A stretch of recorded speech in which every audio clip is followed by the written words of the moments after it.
Le juge Falcone, c'est celui qu'on connaît le plus en France. Hein. C'est véritablement le pionnier de l'antimafia. C'est un homme qui a tout compris avant tout le monde. Qu'est-ce qu'il a compris en particulier?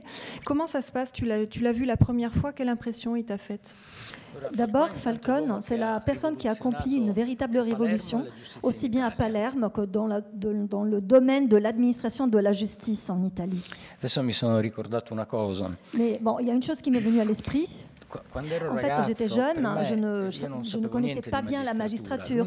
Le seul magistrat que je connaissais à Palerme, c'était en fait un chef de la police qui s'appelle Sarmeri.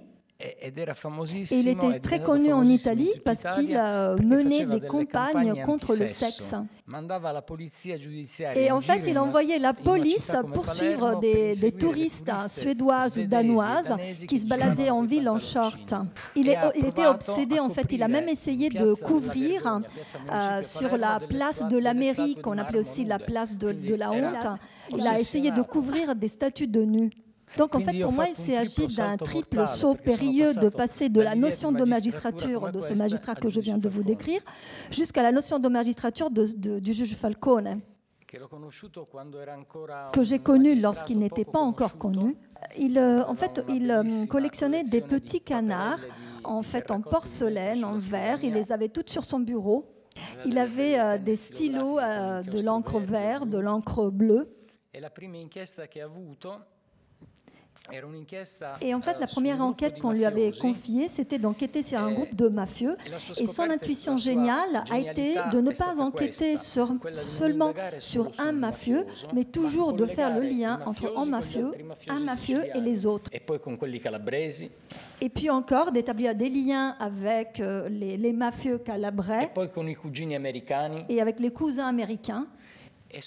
Et puis encore, autre intuition géniale, c'était de ne pas se limiter son enquête au fait pur et simple qu'ils étaient des mafieux, mais il a commencé aussi à enquêter sur leurs comptes bancaires.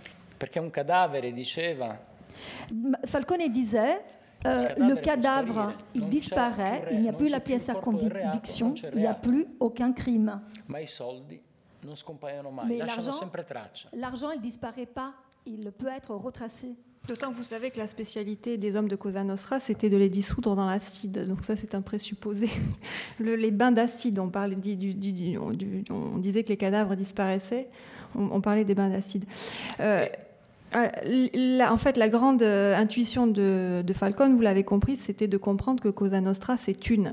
Puisqu'il faut bien que vous replaciez dans l'époque tout ce que raconte Attilio, c'est qu'on ne connaît pas encore qui sont les futurs soldats de Totorina, on ne connaît pas ces gens qui viennent de Corleone, qui montent, personne ne connaît encore les coalitions en place. Et personne n'a compris avant Falcone qu'il y a une organisation criminelle et une seule, avec une coupole, une structure, des codes, des baptêmes initiatiques et tout ça. Et c'est lui qui va véritablement entrer à l'intérieur de ça. Qu'est-ce qu'il te dit d'ailleurs quand tu lui demandes quelle est la différence entre la criminalité mafieuse et la criminalité ordinaire? Qu'est-ce qu'il te répond? Je me souviens, en fait, 30 ans se sont écoulés, voire plus. Il m'avait dit la criminalité ordinaire a toujours vécu en marge de la société. Et le pouvoir l'a toujours combattu. La criminalité mafieuse a toujours vécu à l'intérieur de la société et elle a toujours été protégée par le pouvoir. C'est là la principale différence entre les deux. Alors Falcone, c'est un homme dont vous l'avez compris, il a été profondément visionnaire, il a été aussi considérablement entravé de son vivant. C'était un homme seul qui a été encensé après sa mort, il est devenu un héros national. Vous avez derrière vous à nouveau les images du massacre qui en fait ont bouleversé l'Italie à un point. D'ailleurs, vous ne vous y attendiez pas à cet assassinat. Vous n'auriez jamais pensé qu'un jour ça arriverait, au point même qu'on a cru que c'était un séisme, tellement ça a été fort sur l'autoroute de Palerme, non? Qu'est-ce qui s'est passé? C'est-à-dire, tout le monde pensait que tôt ou tard, on le tuerait, Falcone. Et surtout, lui, il en était convaincu. Il savait qu'il était condamné. On ne savait pas, on n'imaginait pas qu'on allait le tuer de cette façon. Parce qu'en fait, Falcone, on l'a pris en filature pendant des semaines à Rome. Ils voulaient le tuer avec des armes, avec des mitraillettes, avec des fusils. C'était une cible facile, c'était un meurtre facile. Et pourtant, on l'a tué, mais avec 500 kilos de TNT.